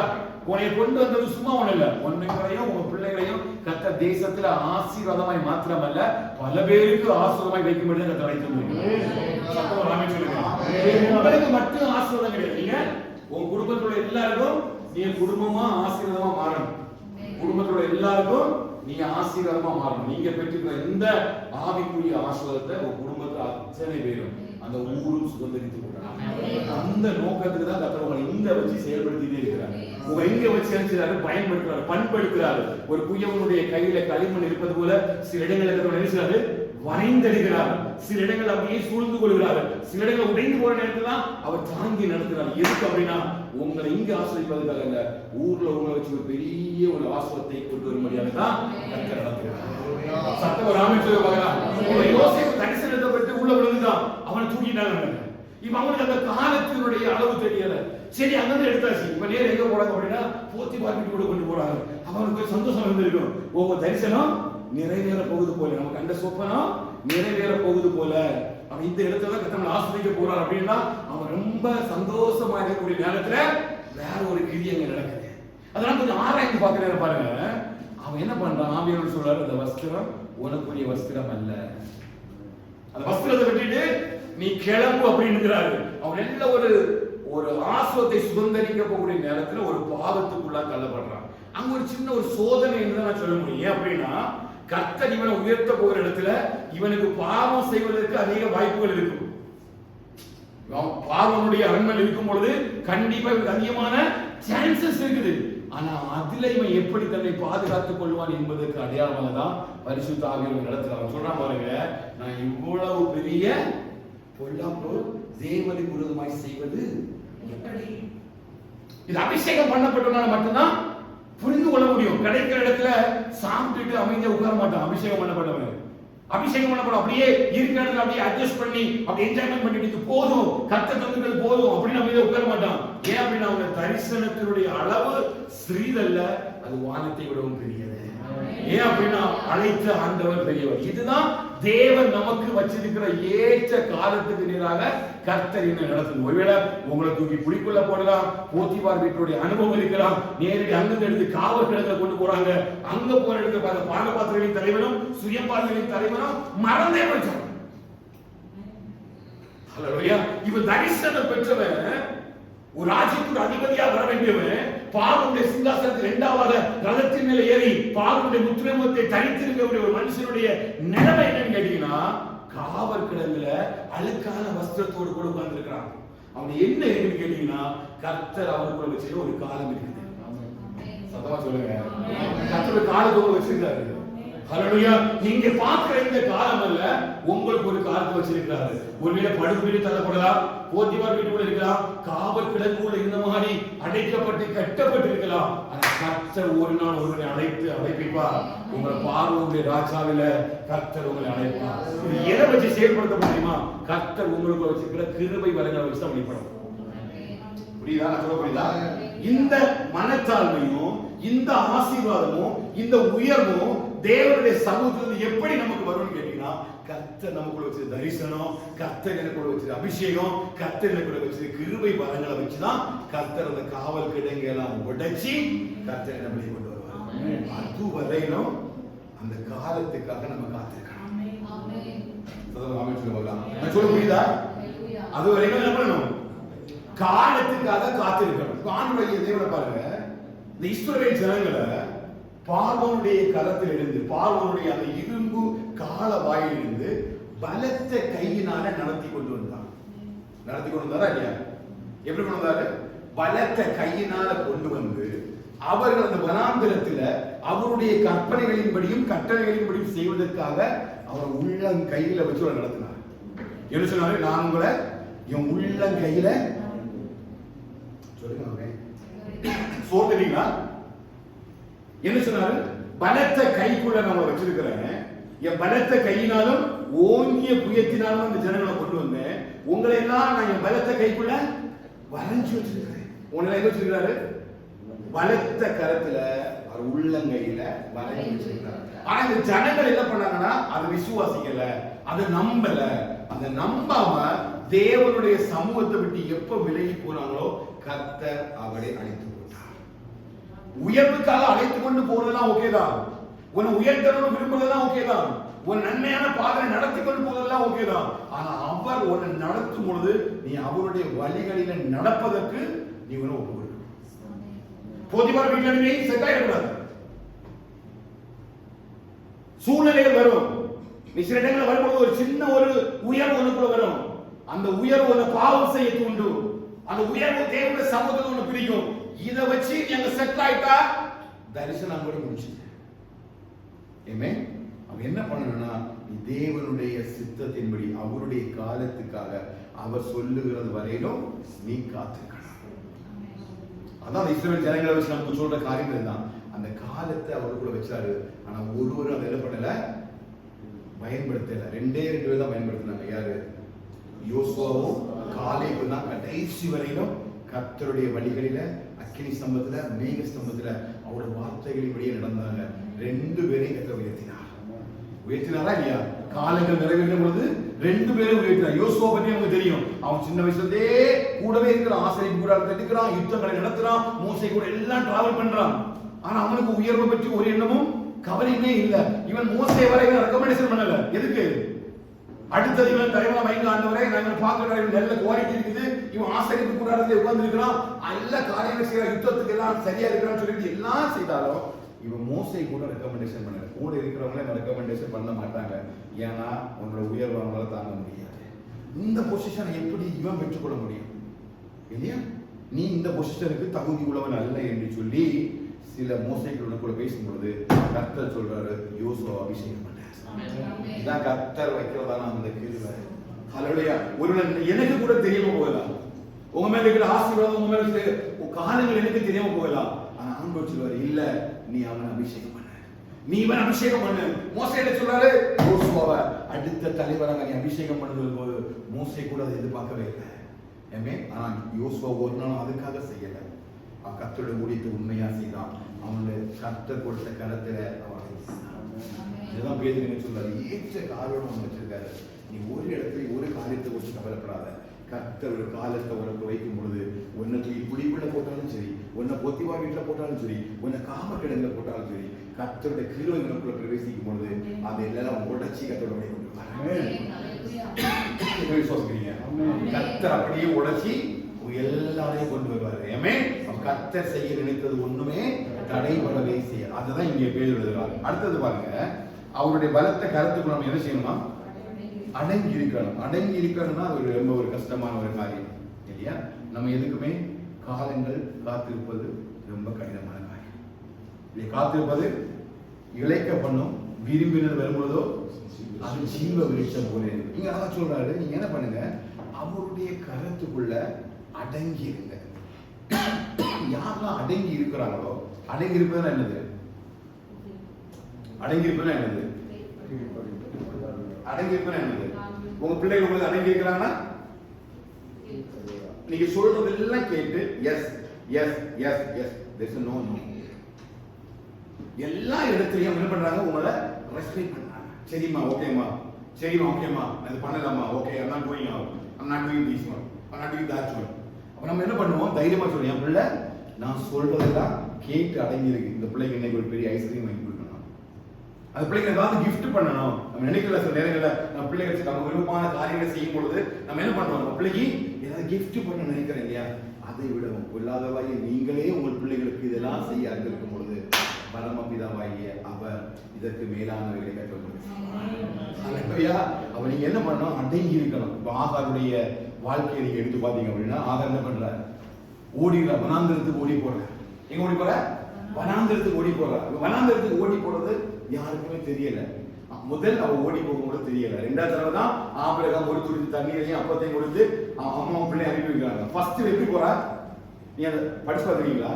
அவன் நாச்சியர்கிட்ட சண்டை போட்டுட்டு, சாராள்கிட்ட சண்டை போட்டுட்டு தனியா ஓடி போறான். எங்க போறா? சூருக்கு போகிற பாதையில போறா. இவன் அலைந்து திரிந்துட்டே இருக்கிறான். இவளுக்கு 1000 கேள்விகள். ஆனா இவளை உயர்த்தும்படிக்கு கர்த்தர் ஒரு காலத்தை வச்சிருந்தார்.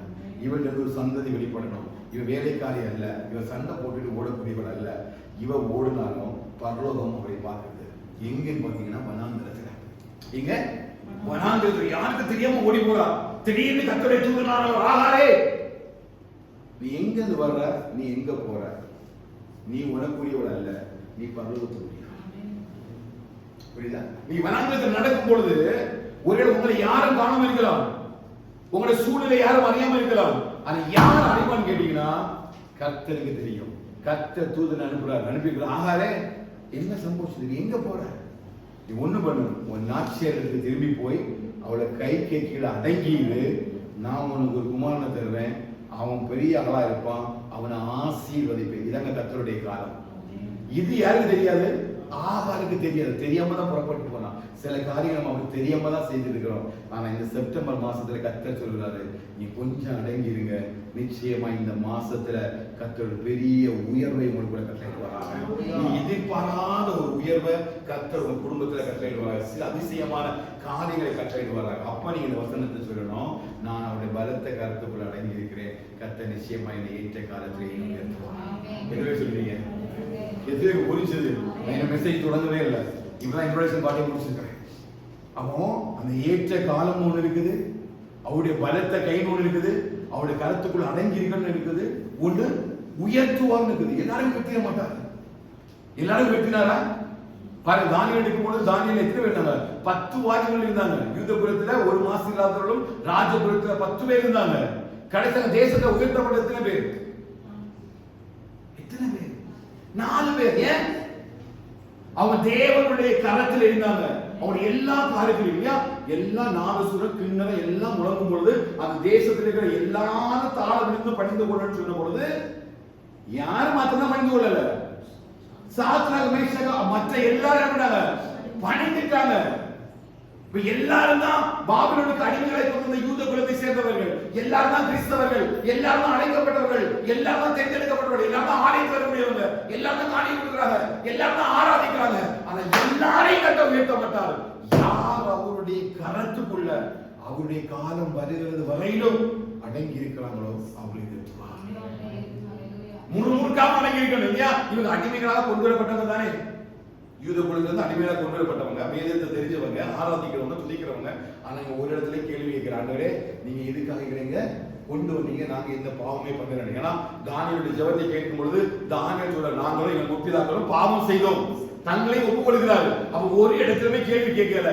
அவர் எல்லாத்தையும் கட்டளை கொடுத்துட்டாரு. ஆண்டவரே நீ வந்தது ஒரு நோக்கம் இருக்கும்பா, எங்க பாவங்களை மன்னிங்க. ஹல்லேலூயா. அந்த இடத்துல அந்த ஒரு உணர்வை பார்த்துதான் அவங்களுடைய ஜெபம் அந்த பத்திரத்து கையெழுத்து வைக்கப்பட்டது போதிலும் அறிந்து அவன் தான் முன்பு செய்து வந்தபடியே ஜெபித்தான். அவன் அவனுடைய காலத்துல அவன் கரெக்டா இருந்தான். அவனை கர்த்தர் ஆசீர்வதிச்சார். அவன் உயர்த்தப்படணும் அப்படின்னா நம்ம கருத்துக்குள்ள உயர்த்துகிற கருத்துக்குள்ள அடங்கி இருக்கணும். ஒரு நாளும் முறுமுறுக்க கூடாது, ஒரு நாள் எதிர்த்து பேசக்கூடாது, சூழ்நிலைகளை கடந்து போகணும். கொஞ்ச நாள் குழிக்குள்ள கிடக்கணும், நீ குழிக்குள்ள அமைதியா இருக்கணும். கண்டிப்பா ஒரு சகோதரன் ஒருத்த வந்து ஒன்று தூக்கி விடுவான். அங்கிருந்து நேர போத்திமா வீட்டுக்குள்ள போங்க, அங்கேயும் கொஞ்சம் அப்படியே அமைதியா இருக்கணும். அங்கேயும் ஒரு பிரச்சனை வரும், மறுபடியும் உன்னை தூக்கி கொண்டு காவல் கிட்ட கொண்டு போங்க, அங்கேயும் நீ அமைதியா இருக்கணும். மறுபடியும் சுயமாய்களை தலைவர் வருவான், பானை காத்த அவனுக்கு நல்ல வாழ்வு கிடைக்கும். கூட இருந்து ஜெயில சாப்பிட்டவன் அவன் என்ன பண்ணுவான், அவன் நல்லவனா போயிடுவான். நீ மறுபடியும் இருந்து கையை கட்டிட்டு தான் இருக்கணும். ஆனா ஒரு காலம் உனக்கு வரும், அவர்களை காட்டில கர்த்தர் ஹல்லேலூயா. இப்ப சுயமாய்களின் தலைவரும் பானபத்திரக்காரர் தலைவரும் யார் கண்டல இருக்கிறாங்க? யோசிப்பு மண்டல. இதுதான் கர்த்தர் என்னை உயர்த்துகிற விதம். யாரும் எதிர்பார்க்காத ஒரு உயர்வை கர்த்தர் உங்களுக்கு வைப்பார். என்ன விசுவாசிக்கிறீங்க?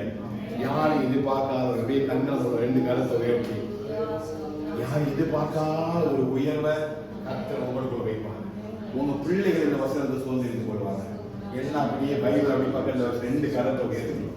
எல்லாம் நல்லா ஃப்ரீயா இருந்து 2 கரத்தை வசனத்தை எல்லாம் நம்ம சொல்லி நம்பிக்கை பண்ணணும். அல்லேலூயா. என் தேவன் நிச்சயமா இதை செய்வார். நான் என் பிள்ளைகளையும் ஏற்ற காலத்தை கருத்தை ஆஸ்வதிக்கும்படி நாங்களோட பலத்தை கருத்துக்குள்ள அணைக்கிறோம். அழைக்க பண்ணுங்க. நானும் என் குடும்பமும் என் பிள்ளைகளும் கர்த்தர் எங்களை உயர்த்துவது வரையும் நாங்கள் அவருடைய கருத்துக்கள் அடங்கியிருப்போம்.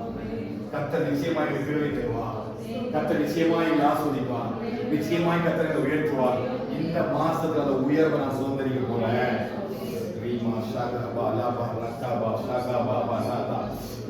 விசுவாசத்தோடு சொல்லுங்க, சுதந்திரிக்க போறீங்க. ஒரு வேலையை நான் சுதந்திரிக்க போறேன். எதிர்பார்த்திருக்கிற ஒரு வேலையை நான் சுதந்திரிக்க போறேன். விசுவாசமா சொல்லுங்க.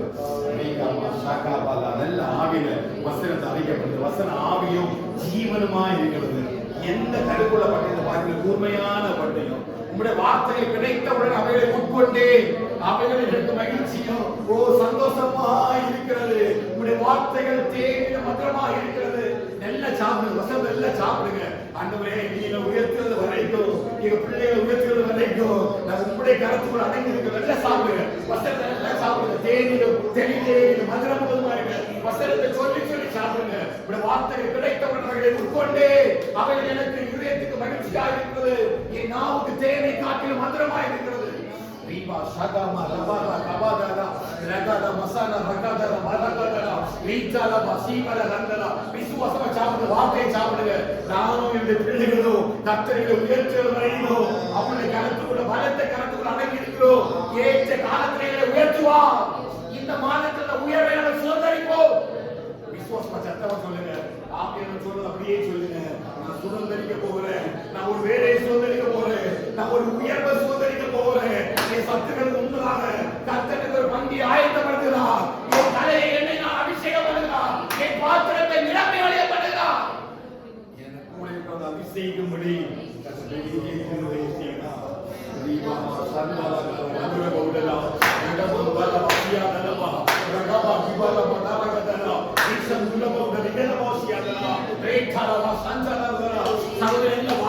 சொல்லு. Open your mouth and run the ladder of God. He is there for you. He will lift you up. He will lift you up. ஒரு உயர்வு கட்டளையிடாதப்பா. இந்த வார்த்தை கொண்டு சபையை ஆசீர்வதிக்கிறாங்க. ஒரு வார்த்தை கொண்டு சபையை ஆசீர்வதிக்கிறாங்க. உம்முடைய ஆசீர்வாதம் நிறையாய் சபைக்குள்ள பெருகட்டும். உயர்வுக்குள்ள கொண்டு போங்கப்பா. அப்ப உயர்வுக்குள்ள கொண்டு போங்கப்பா. பேதுரு சொன்ன வார்த்தை, அப்போஸ்தலன் பேதுரு சொன்ன வார்த்தை எங்கள் சபைக்குள்ள இறங்கி கிரியை செய்யட்டும். சபைக்குள்ள இறங்கி கிரியை செய்யட்டும். வேலையில் ஒரு மாற்றத்தை உண்டு பண்ணுங்க. வேலையில் உயர்வு உண்டு பண்ணுங்கப்பா. ஒரு வாழ்க்கையில் எல்லா சூழ்நிலையும் ஒரு மாற்றம் உண்டாகட்டும்ப்பா. வெள்ளத்தில், சுகவீனத்தில், நெருக்கத்தில், பாடுகளில் எல்லா காரியங்களையும் அப்பா உண்டு பண்ணினாங்கப்பா. ரேமா ஷகபரா பரா ரே பகபரா சந்தனகரா வீகமகர பௌஷ பௌரகதிலரதனா. சில பாதைகளை கட்ட உனக்காக திறக்கிறார். என்னை பலத்தால் இடை கட்டி என் பாதைகளை சபைப்படுத்துகிற தேவன் இந்த வார்த்தை சிறப்பில் வைக்கிறாங்க. உனக்கான பாதையை கட்ட திறக்கிறார். ரீபா ஷகாபா லாதாரா தேவரின் என்னுடைய இருளை வெளிச்சமாக்குவீர். என் தேவனாய் கர்த்தராலே நான் இருளை வெளிச்சமாக்கப்படுவேன். என் தேவனால் ஒரு சேனைக்குள் பாய்வேன். நான் ஒரு மதிலை தாண்டுவேன். ரகமா சந்தலா ரிக்ஷனா பௌரவதனா வீகவலமா சீவல கந்தல ரகடரதுனா ரக்ஷமா ரஹந்துரிவி ஆதர பௌரவதனா. சில பாதைகள் எல்லாம் கத்த சபைப்படுத்துகிறார். உனக்கான பாதைகளை கத்த திறக்கிறார். உனக்கான பாதைகளை கத்த திறக்கிறார். உனக்கான பாதைகளை திறக்கிறார். உனக்கான பாதைகளை திறக்கிறார். கோணலானவை எல்லாம் கத்த செம்மையாக்குகிறார். என் தேவன் எனக்காய் ஏதாயிலும் செய்திடுவார். எந்தாயிலும் என்னை மறந்தது உண்டா? என் தேவன் எனக்காய் ஏதாயிலும் செய்திடுவார். என்னாயிலும் என்னை மறந்தது உண்டா? கிரகிக்க முடியாது பெரிய காரியங்களை செய்வார். விசுவாசமாய் பாடுவார்களா? கிரகிக்க முடியாத காரியம் செய்து சர்வஞானியே நன்றி இயேசுவே. கிரகிக்க முடியாத பெரிய காரியங்களை செய்திருக்க போகிறேன். எனது சுதந்திரித்துக் கொள்வோம். எங்களை தாழ்த்துவதற்காக ஆஸ்வதிக்கிறார். அப்படி சிறு பிள்ளைகள் எழுதி பின்னால போகும்போது கேட்கிறேன். Go back side, sit somewhere in the chair. Okay, don't go outside. Don't be shout. Be quiet till we finish the table. அப்படி சிறு பிள்ளைகள் ஆயுதமாக அப்படியே முன்பதாக நடந்து வருவது இந்த கேட்டுக்கொள்கிற அப்படி முன்பதாக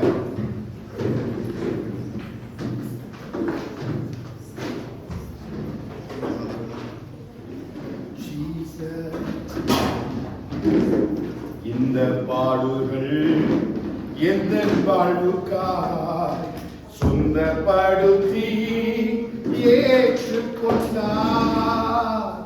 இந்த பாடுகள் எந்த வாழ்வுக்காய் சொந்தப்படுத்தி ஏற்றுக்கொண்டார்.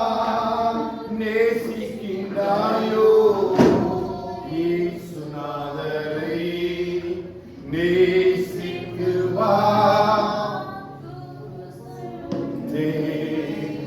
நேசிக்கின்றாயோ இயேசுநாதரை? நேசித்து வா உள் சேனத்தே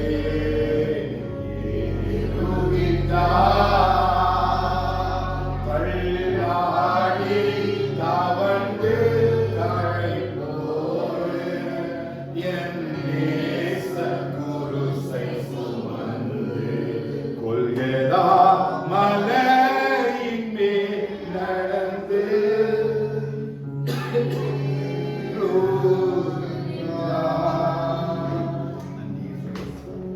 ஆஸ்வதிக்கப்பட்டதான இந்த ராத்திரிகளை கர்த்தரை ஸ்தோத்திரிக்கிறேன்.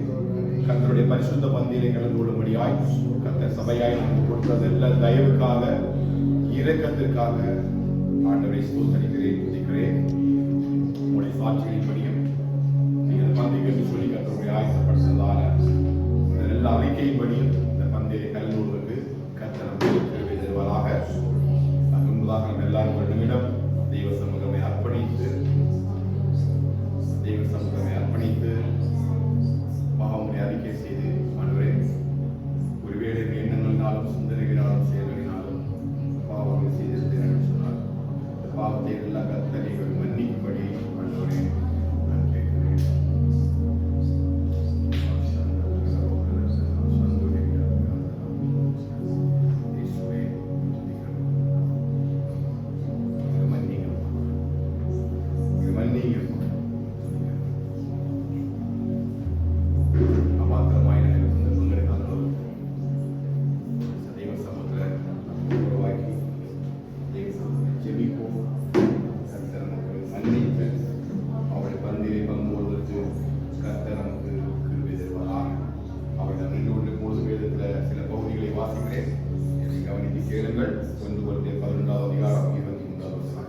நான் உங்களுக்கு ஒப்புவித்ததை கர்த்தரிடத்தில் பெற்றுக்கொண்டேன்.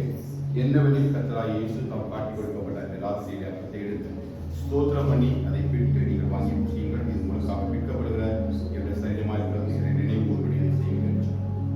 போஜனம் பண்ணின பாத்திரத்தையும் எடுத்து, இந்த பாத்திரம் என் இரத்தத்தினால் ஆகிய புதிய உடன்படிக்கையாக இருக்கிறது, நீங்கள் இதை பானம் பண்ணும் பொழுதெல்லாம் என்னை நினைவு கூறும்படி இதை செய்யுங்கள் என்றார். ஆகையால் நீங்கள் இந்த அப்பத்தை புசித்து பாத்திரத்தில் பானம் பண்ணும் பொழுதெல்லாம் கர்த்தர் வரும்பொழுதும் அவருடைய மரணத்தை தெரிவிக்கிறீர்கள். இப்படி இருக்க எவன் அபாத்திரமாய் கர்த்தருடைய அப்பத்தை புசித்து அவருடைய பாத்திரத்தில் பானம் பண்ணுறானோ அவன் கர்த்தருடைய சரீரத்தையும் இரத்தத்தையும் குறித்து குற்றமுள்ளவருமாயிருப்பான். எந்த மனுஷனும் தன்னைத்தானே சோதித்தறிந்து இந்த அப்பத்தை புசித்து இந்த பாத்திரத்தில் பானம் பண்ணுகிறான். எண்ணத்தினாலெனில் அபாத்திரமாய் போஜன பானம் பண்ணுகிறவன் கர்த்தருடைய சரீரம் என்னது நிதானித்து அறியாததினால் தனக்கு ஆட்சிமைக்கு வரும்படி போஜன பானம் பண்ணுகிறான். இது நிமித்தம் உங்களில் அநேக தலைவினரும் வியாதிகளுமாயிருக்கிறார்கள், அநேக நித்திரையும் அடைந்திருக்கிறார்கள். நம்மை நாமே நிதானித்து அறிந்தால் நாம் நியாயத்தீர்க்கப்படுவோம். நாம் நியாயத்தீர்க்கப்படும் பொழுது உலகத்துடைய ஆக்கினைக்குள்ளாக தீர்க்கப்படாதவரைக்கு கர்த்தராக சிக்ஷிக்கப்படும். பவுல் கொரிந்து சபைக்கு எழுதும்போது கர்த்தர் பந்தியை குறித்து எச்சரிக்கை சொந்தத்தை எழுதுகிறார். எவன் அபாத்திரமாய் இதை புசிக்கிறானோ அவன் தேவனுடைய சரீரத்தையும் இரத்தத்தை குறித்து குற்றமுள்ளவனாயிருப்பான். அதனால பெரிய ஒரு பரிசுத்தம் உள்ள தேவன் இந்த பூமிக்கு வந்து எனக்காக அடிக்கப்பட்டு தன்னுடைய முழு இரத்தத்தையும் மாம்சத்தை கொடுத்து என்னுடைய பாவங்களுக்கு மத்தியில் சிந்தி இதை மீட்டெடுத்து சொன்னார். இது எங்களால் உண்டானதல்ல, தேவனுடைய ஈவு என்று சொல்வது. அன்றைய அப்பத்துக்காக, அன்றைய இந்த இரத்தத்திற்காக, சரியத்திற்காக, சிந்தின இரத்தத்திற்காகவும் நன்றி சொல்கிறோம். ஒரு எழுதிகள் கிடைக்காமல் இருந்திருந்தால் நாங்கள் இன்றைக்கு மரணத்துக்கு பாத்திரவார்களாகவோ அந்த உலகத்தை விட்டு கடந்து போயிருக்கோம். தயவுள்ள தேவனுடைய கரம் எங்களோடு கூட கொஞ்சம் வெள்ளத்தினால் நீங்கள் வெற்றி கொண்டீர்கள். அதெல்லாம் மேன்மையான கிருபைகளுக்காக இந்த கர்த்தரை போட்டு பரிசுத்தமாய் அப்பா பெற்றுக்கொள்ள கர்த்தரை கிருபை செய்து விட வேண்டும் என்று சொல்லி இந்த கர்த்தரை போட்டு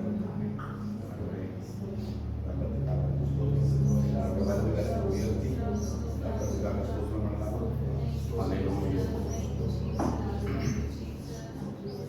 தான் கடிப்பெடுக்கப்பட்ட நிராசிரியர் அப்பத்தை எடுத்து அதை ஸ்தோத்திரம் பண்ணி ஸ்தோத்திரம் பண்ணாமா ஸ்தோத்திரம் பண்ணி அதை விட்டு நீங்கள் வாங்கி புசியுங்கள். உங்களுக்காக பிற்கப்படுகிற தேவனுடைய சரீரமாக இருக்கிறது. ஆண்டவரை இயேசுவை நினைவு கூறும்படி நாம் செய்யும். அவர் நமக்காக அடிக்கப்பட்டதாக அந்த கல்வாரி சிலுவையில் தன்னுடைய மாம்சம் எப்படி அப்ப பிற்கப்பட்டதோ அப்படி பிற்கப்பட்டதோ அதற்காக வல்லகரத்தை உயர்த்தி இந்த திராட்சரசத்துக்காக அந்த போஜனம் பண்ணும்போது பாத்திரத்தை எடுத்து அந்த பாத்திரம் இரத்தத்தினால் ஆகிய ஒரு உடன்படிக்கை. உடன்படிக்கை எழுதப்பட்டது இரத்தத்தினால் எழுதப்பட்ட ஒரு உடன்படிக்கை. யாரும் இரத்தத்தினால் உடன்படிக்கை போட மாட்டாங்க. ஆனால் சர்வவல்லமை உள்ள தேவன் தம்முடைய குமாரனுடைய இரத்தத்தை வச்சு ஒரு முத்திரையை போட்டு சத்துருடைய கலங்களை நீங்களாக சகல பாவங்களை நீங்கள் சுத்திகரித்து என்று சொல்லும்போது கற்பட அளவிலாத பிரசனத்தினால் இடமில்லை இருக்கலாம். மந்தன் சாதி தக்கம் உரிமை திராட்சரசத்தை பருகும் பொழுது ஆவி ஆத்மாவில் பலம் உண்டாகட்டும். எங்கள் சரீரத்தில் ஒரு பலம் உண்டாகட்டும். எங்கள் வியாதிகள் மறையட்டும். எங்கள் பலவீனங்கள் மறையட்டும். ஆவிக்குரிய வாழ்க்கை பெரிய ஒரு எழுப்புதல் உண்டாகட்டும்.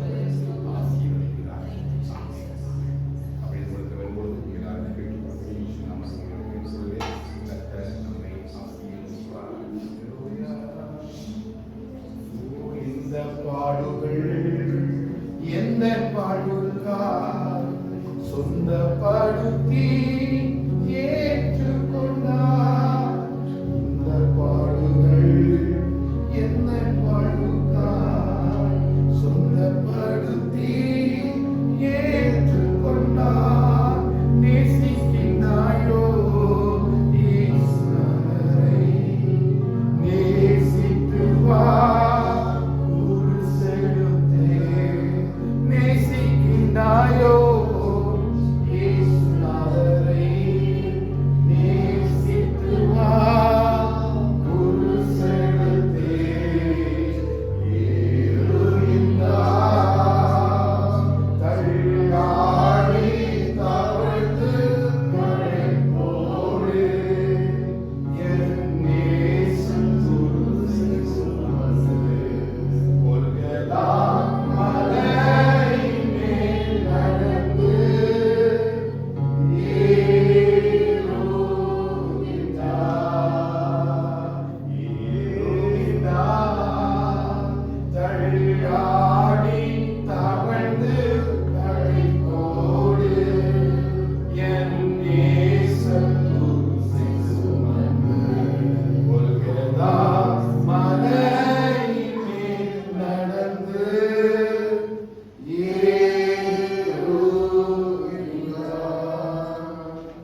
சொல்லப்பட்டிருக்கிறது. அதை நினைவு கூறும்படி செய்யுங்கள் என்று சொன்னார். எல்லாரும் இதற்காக நன்றி செலுத்தி நினைவு கூர்ந்து ஆண்டவரே இந்த மாம்சம் எங்களுக்காக அடிக்கப்பட்ட நினைவு கூர்ந்து இந்த வருகை வரை நாம் நினைவு கூர்ந்து நடக்க சத்த கிருபை தருகிறார். ஆசீர்வதியப்பா. எங்களுக்குள்ள பெரிய வறுமை உண்டு பண்ணும். மனுஷன் அப்பத்தினால் மாத்திரமல்ல, தேவனுடைய வாயில் புறப்படுகிற வார்த்தையாக இந்த அப்பத்தினால் கிடைப்பான். புசிக்கும் பொழுது பெரிய பலை உண்டாகட்டும், விடுதலை உண்டாகட்டும், இன்னும் உமக்காக ஓடத்தக்க கிருபை உண்டாகட்டும். ஆசீர்வதித்து புசிக்கலாம்.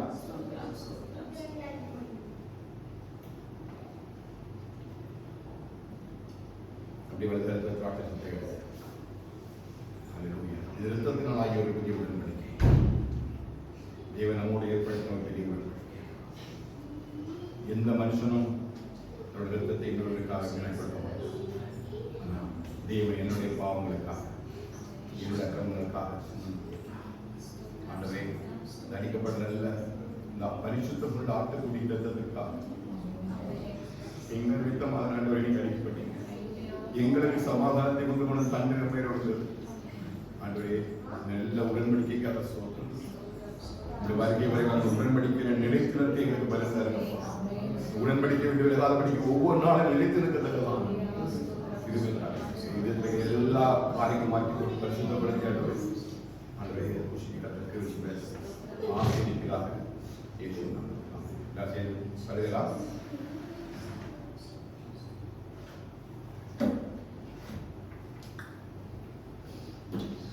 செட்டைகளின் கீழ் சேர்த்தனைத்திடும் சொந்த தாயின் அன்பிலுவே சேர்த்தனைத்திடும் சொந்த தாயின் அன்பிலுவே எருசலமே எருசலமே எந்தழுதா கண்கரங்க எருசலமே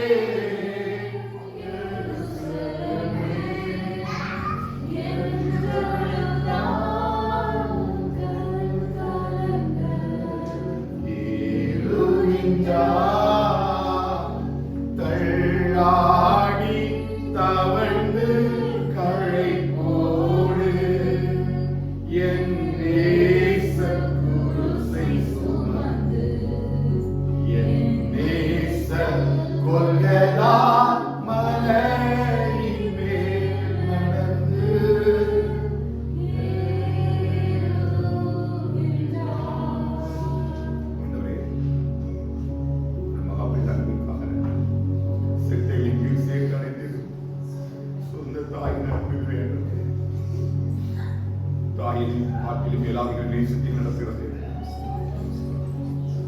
எங்களுக்காக ஜீவனை தந்த நல்ல அன்பிற்காக வெளியே பெற்ற அந்த பரிசுத்தமுள்ள இரத்தத்திற்காக மாம்சத்திற்காக ஆண்டவரே இந்த நாளிலும் ஆண்டவரே பங்கெடுக்கும்படி சபைக்கு தந்த நல்ல கிருபைக்காக தகுதிப்படுத்திருக்கிறீர்கள். இந்த கிருபையினால் இருக்கிறதுனாலே மூடியிருக்கிறீர்கள். ஆண்டவரே இந்த சத்தியத்துக்கு பாத்திரவர்களாய் நடப்பதற்கு இவர்களுக்கு விஷயப்படி ஆட்சிக்கிறோம். ஆண்டவரே இந்த பந்தியில் பங்கெடுத்த ஒவ்வொருவரையும் ஆஸ்வதிக்கிறார். ஏற்ற ஆவிக்குரிய சரித்திற்குரிய ஆசிரியர்களை கொண்டபடி அறிவித்திருக்கிறோம். ஆண்டு நாள் பேரை பரிசுத்தமாய் பாதுகாத்துக் கொள்ளும்படி எனக்கு சொல்லுங்கள். வார்த்தையின்படியே நடக்கிறதுதான் எனக்கு விஷயப்படக்கூடிய வசனங்கள் கிடைத்தவுடன் வழி உட்கொண்டு அவைகளுக்கு மகிழ்ச்சியும் சந்தோஷமாக இருக்கிறது. சேரிகளின் தேவனாய் கர்த்தாவினுடைய நாமங்களுக்கு தரிப்பிக்கப்பட்டது என்று சொன்னது போல இந்த வார்த்தையை உட்கொண்டு இருக்கிறோம். ஆண்டவரே அப்பா மனுஷன் அப்படி பிழைக்கப்படுகிறார். ஆண்டவரே அப்பத்தினால மாத்திரமல்ல ஆண்டவரே வாயில் புறப்பட்ட வார்த்தையை கொண்டு பிழைக்கப்படுவதற்காக சொல்கிறோம். ஆஸ்வதிக்கிற வாரம் நடக்கிற எல்லா ஊழியர்களையும் ஆஸ்வதிக்க முடியாது. இந்த வாரம் ஆண்டவரே பிள்ளைகள் போல எல்லா போக்கையும் வந்து ஆஸ்வதிங்க. கையில் பிரயாசத்தில் அமைக்கப்படுங்க. நன்மை நிறுவை இருக்கிறது. கர்த்தருடைய ஆவியம் நிறைவாய் பிள்ளைகளோடு கூட வழிநடத்தி விட வேண்டும் என்று சொல்லி நாங்கள் ஜெபிக்கிறோம். இரத்த கூட்டைகள் முழுமாய் மறைந்து கொள்கிறாங்க. கால்களோ பாதுகாப்பு வழிநடத்துங்க. பரிசுத்தப்படுத்தி நாம் மேம்பட்டு சொல்லி இன்னும் பலப்படுத்தக்கூடிய துதிக்க நம்மைகள் எல்லாம் இயேசுவின் செலுத்துகிறோம். இயேசுவின் நாமத்தில் ஜெபிக்கிறோம். நாம் செல்கிறோமாய் ஆத்மாவை கர்த்தரை ஸ்தோத்திரி. என் முழு நேரம் நாமத்தை ஸ்தோத்திரி. என் ஆத்மாவை கர்த்தரை ஸ்தோத்திரி. ஆமென். ஆசீர்வாதமுடைய கர்த்தராகிய இயேசு கிருபையும் பிதாவாகிய தேவனுடைய அன்பும் பரிசுத்தவான்களுடைய ஐக்கியமும் ஸ்நேகமும் இந்த மேலும் சதா காலங்களிலும் ஆண்டவராகிய இயேசு வரிய பெற்ற பரிசுத்தவான்களும் நம் சபையை அழைத்து சந்திப்பதாக. ஹல்லேலூயா ஹல்லேலூயா ஹல்லேலூயா. கர்த்தருடைய ஆசீர்வாதமாக சமாதானத்தோடு போய் வாருங்கள். இயேசுவின் நாமத்தில் வாழ்த்துகிறேன். God bless you all.